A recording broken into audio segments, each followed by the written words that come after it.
Alors bonsoir à toutes et tous. Du coup, on va essayer de faire un échange pendant une petite heure. Après, ça nous laissera quand même le temps de boire un pot et de fêter dignement cette première année de mandat.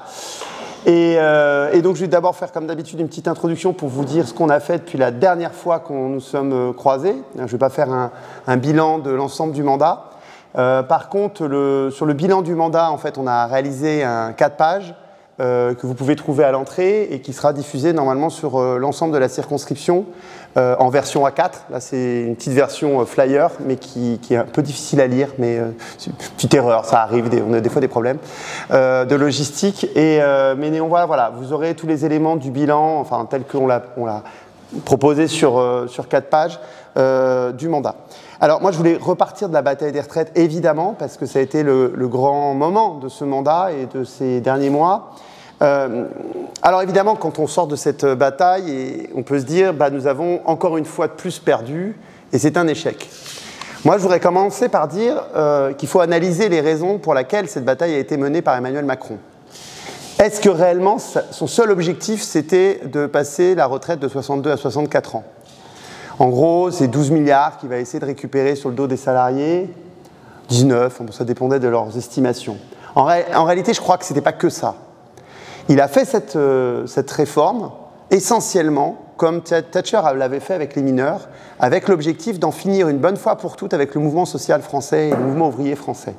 L'idée, c'était d'avoir une stratégie de choc, de continuer cette stratégie de choc. Juppé, c'était déjà son projet, en 1995. Évidemment, à chaque fois, ce qu'ils attaquent, c'est notre fleuron, c'est la sécurité sociale.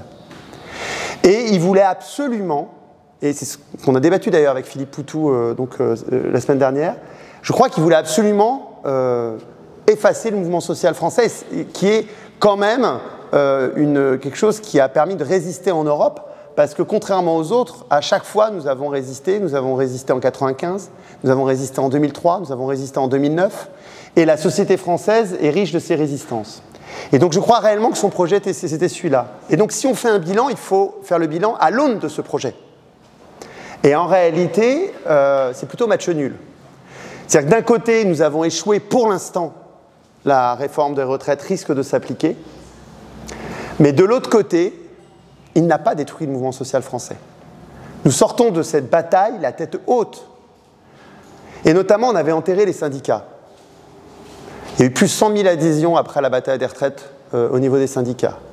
Non, les syndicats sont sortis plutôt renforcés de cette bataille, avec une unité très forte qu'on n'avait pas vue depuis des années, et on a montré quand même la puissance des forces syndicales. D'ailleurs, moi, ma propre interprétation de l'échec, parce qu'il y a quand même un échec si c'est match nul, c'est que les forces syndicales n'étaient pas suffisamment puissantes pour organiser un blocage du pays, et pas suffisamment auto-organisées à la base pour réellement permettre ce blocage du pays. Nous avons échoué là-dessus. Mais globalement, je pense que de ce premier point de vue, c'est match nul et nous sommes sortis la tête haute. Deuxième objectif, à mon avis, qu'il avait, c'était d'essayer de recouvrer une majorité et d'avoir pendant 4 ans, finalement, de continuer son mandat tranquillement. Et là aussi, il y a un échec. La grande perdante de cette bataille des retraites, c'est la Ve République. Pendant des années, on a milité pour la Sixième République. Je vous jure, les gens dans les quartiers populaires, dans les milieux populaires, la question de la démocratie et de la Ve République, ce n'était pas quelque chose de très puissant pour mobiliser. Bon. Or là, qu'est-ce qu'on a vu ? On a vu qu'un monarque seul, contre 90% des actifs, contre l'unanimité des syndicats de salariés, contre la majorité des députés, est capable de faire passer une réforme. Et ça, franchement, et les Français l'ont compris. Et juste après l'usage du 49.3, ça a redéclenché une mobilisation qui a surpris les syndicats. Donc ça veut dire que la question démocratique et la question de la refondation démocratique de notre République, elle est sur la table. Elle était déjà sur la table, très honnêtement, avec les Gilets jaunes et avec le référendum d'initiative citoyenne. C'est quelque chose, c'est une lame de fond dans notre pays. Mais néanmoins, je pense que c'est une deuxième victoire. Alors évidemment, il y a des éléments de défaite, et je les ai mentionnés. C'est que le mouvement ouvrier, et on en a beaucoup débattu avec Philippe Poutou, le mouvement ouvrier a été affaibli par 30 ans de néolibéralisme, les syndicats sortent affaiblis, la classe ouvrière est affaiblie, parce que le salariat est ubérisé, il y en a qui ne peuvent pas se permettre de faire grève. Donc voilà, c'est ça qu'il faut qu'on reconstruise et qu'on discute les uns les autres maintenant pour faire ce bilan de comment on reconstitue une résistance à la base dans les entreprises pour que la prochaine fois, cette fois-ci, on soit capable de bloquer le pays. Mais un des exemples qui montre que nous n'avons pas complètement perdu, c'est que regardez ce qui se passe dans le métro marseillais aujourd'hui. Ça fait une semaine qu'il y a une grève exemplaire des agents de nettoyage. Regardez ce qui s'est passé à Verbaudet. Regardez ce qui se passe dans plein de luttes en ce moment pour les salaires. Parce que la question sociale, la question de la répartition de la valeur, de la répartition de la richesse, la question de l'indexation des salaires sur l'inflation, la question du blocage des prix pour les loyers notamment et pour l'alimentation, eh bien, tout le monde en parle. Donc la question sociale est là. Alors évidemment, ils essayent de réinviter la question des migrations, etc., pour favoriser la droite et l'extrême droite, mais pour l'instant, ils n'ont pas complètement réussi. Alors je finis cette page politique pour vous dire qu'évidemment, dans cette situation, la question de l'alternative politique, elle est cruciale. La solution, c'est la nouvelle union populaire écologique et sociale. Et c'est pour ça que je continue de penser qu'il faut que nous poussions dans nos organisations, je sais qu'on n'est pas d'accord entre nous là-dessus, pour qu'aux prochaines élections, on soit unis. Bon, voilà. C'est pour ça que je reste atterré que pour l'instant, on parte divisé. Le Parti communiste a annoncé qu'il y aurait une liste, les ELV avant avaient annoncé qu'il y aurait une liste. Voilà, c'est dommage. Moi, je dis, si on part divisé, il faudra qu'on se retrouve après. Mais néanmoins, si on part divisé, on donne quand même le point au Rassemblement national. Bon, il faut qu'on se le dise. C'est comme ça l'agenda médiatique. Alors, ça c'était pour la bataille des retraites. Je voulais quand même faire un point là-dessus et je pense qu'on en discutera après. Vous pouvez revoir ce qu'on a débattu avec Philippe Poutou. On a eu un long débat aussi ensuite après avec la salle. C'était passionnant. Et je pense qu'il faut que les uns et les autres, dans nos sections, dans nos groupes d'appui, dans nos partis, on fasse maintenant le bilan de cette séquence. Alors maintenant sur le mandat et les dernières périodes, évidemment j'ai continué à travailler sur l'enseignement supérieur et la recherche, qui a été évidemment pendant toute cette année un des secteurs sur lesquels je me suis plus investi. C'est normal puisque j'étais en charge de ces questions-là avant et que j'étais enseignement chercheur. Donc qu'est-ce qui est nouveau? Cette semaine nous avons rendu un rapport. Donc c'est un rapport sur l'accès à l'enseignement supérieur, c'est un rapport de suivi. Ce rapport, il a été fait dans le cadre d'une commission qui est peu connue dans l'Assemblée nationale, qui est la commission d'évaluation et de contrôle des politiques publiques. C'est un exercice extrêmement difficile parce qu'on faisait un rapport de suivi, mais les deux députés qui avaient fait le premier rapport en 2020 ne sont pas élus, donc c'est la première fois qu'ils avaient un rapport de suivi sans les députés qui avaient fait le premier rapport. Et deuxième exercice difficile, c'est un rapport consensuel. C'est la seule instance de l'Assemblée nationale où le rapport doit être consensuel. Essayer de trouver le consensus sur l'accès à l'enseignement supérieur et Parcoursup notamment avec Renaissance, ça a été pendant 6 mois quelque chose d'assez difficile. Nous y sommes arrivés, c'est un rapport de 150 pages. Évidemment, ça ne dit pas tout ce que moi j'aurais souhaité dire, typiquement la question de Parcoursup, mais néanmoins, il y a 10 propositions qu'on fait, qui sont sur la table, qui sont à mon avis importantes. Pour dire les choses de manière assez simple et synthétique, globalement, le problème de l'accès à l'enseignement supérieur, c'est la rencontre de 3 contraintes. Le souhait des élèves, les besoins en qualification que la société a, et au milieu, il y a l'offre actuelle de qualification. Bon, moi, ce que je pense, c'est qu'en gros, on souffre de 2 problèmes. Un gros problème, qui n'est pas trop dans le rapport, mais en partie, il y a quand même une proposition là-dessus, c'est l'insuffisance de l'offre publique. Donc moi, le problème, c'est pas Parcoursup, je l'ai déjà dit, je m'en fous. Le problème, c'est la sélection qui est induite par le manque de maîtres de conférences, le manque de professeurs à l'université. Bon. Donc il faut renforcer ça, mais pour ça, il faut avoir une cartographie des filières en tension. Et c'est ce qu'on propose, notamment, dans le rapport. Et le deuxième problème, c'est effectivement le fait que l'accompagnement à l'orientation a été complètement saccagé. Saccagé à cause du fait qu'on a transféré les responsabilités aux régions, saccagé parce que c'est du privé qui intervient, voilà, et on fait la place au privé au niveau de Parcoursup, et on fait la place au privé aussi dans les lycées, dans l'accompagnement à Parcoursup.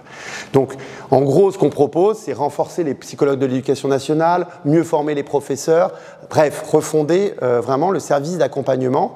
Et quelque chose sur lequel on s'est mis d'accord avec le député Renaissance, j'étais un peu surpris, c'est qu'il était d'accord pour dire qu'il fallait que les régions arrêtent d'avoir, en gros, qu'on stoppe la décentralisation sur l'information à l'orientation, et qu'en gros, on ait un vrai service public avec un pilotage national et que ce soit l'ONICEP qui pilote ça. Bon. Donc globalement, je suis quand même assez content à l'arrivée, mais ne soyez pas trop surpris que c'est pas aussi radical que si ça avait été un rapport de la France Insoumise.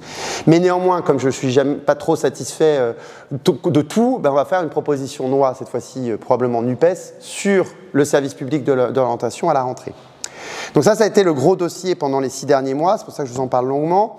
Ensuite, je suis intervenu sur plusieurs dossiers parce qu'on me sollicite, et je vous le dis, vous pouvez me solliciter sur les dossiers locaux, notamment on a été sollicité sur la fermeture d'un centre Norbert Elias de la haute école des études en sciences sociales, qui est une instance parisienne, mais qui était tutelle du centre Norbert Elias, donc qui est à Marseille, et ils voulaient fermer en fait la tutelle, voilà, et donc ce qui mettait en danger le laboratoire et les enseignements. Je suis intervenu auprès donc du directeur de l'école que j'ai rencontré à Paris. Je suis intervenu auprès des salariés. Bon, peut-être qu'ils vont faire un pas en arrière, d'après ce que m'ont dit certains salariés. En tout cas, ça a servi, je pense, de le rencontrer.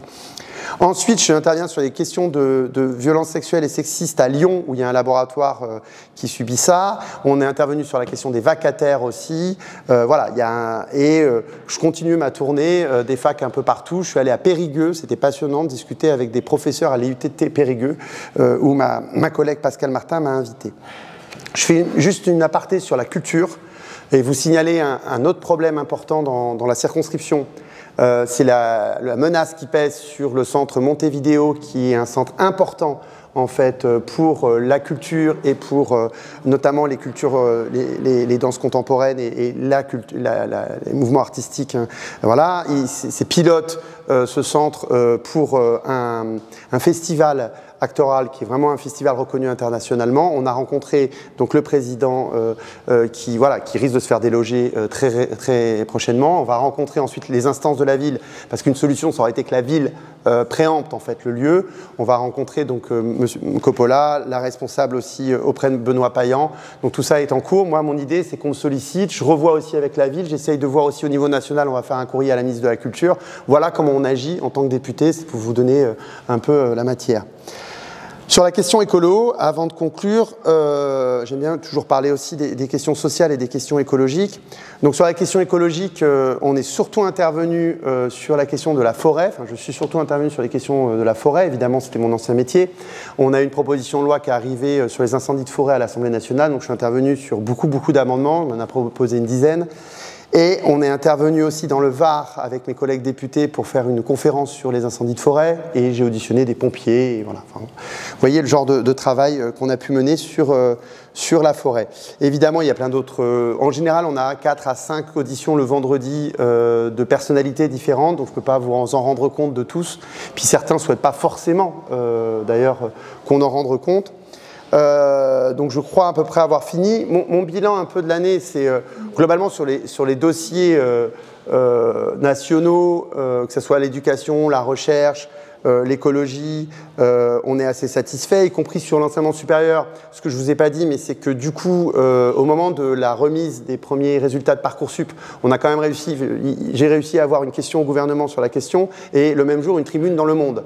Ça va, on peut dire même si ça n'intéresse pas grand monde la question de l'enseignement supérieur et de la recherche, je crois que je suis au maximum de ce que je peux faire en termes d'impact dans ce qui existe actuellement sur ces questions-là. Donc on est assez content. Vous verrez, dans le bilan on en parle, mais on a fait aussi une tribune dans Politis sur la question de la tarification à l'acte dans le travail social, des tribunes dans l'humanité, dans Regard. Donc on a réussi un peu quand même à percer sur l'agenda médiatique.